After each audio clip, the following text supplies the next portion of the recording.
Welcome to our tutorial on how to send a sticker on WhatsApp Web on your PC. Let's explore the easy steps to add some flair and personality to your chats. To get started, open WhatsApp on your PC. This is where you can engage in conversations with your contacts and express yourself using a variety of stickers. Navigate to the chat where you wish to send the sticker. Whether it's a group chat or a private conversation, stickers can convey emotions and messages in a fun and colorful way. Look for the smiling face icon within the chat window. This icon serves as your gateway to a collection of expressive stickers that can enhance your communication. Click on the Stickers tab in the smiling face menu.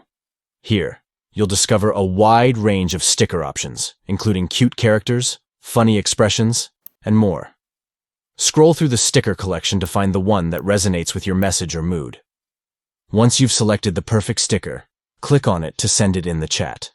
By following these straightforward steps, you can easily send a sticker on WhatsApp Web on your PC, bringing a touch of creativity and fun to your conversations. Stay tuned for additional tips and tricks to make your messaging experience on WhatsApp Web even more engaging and enjoyable.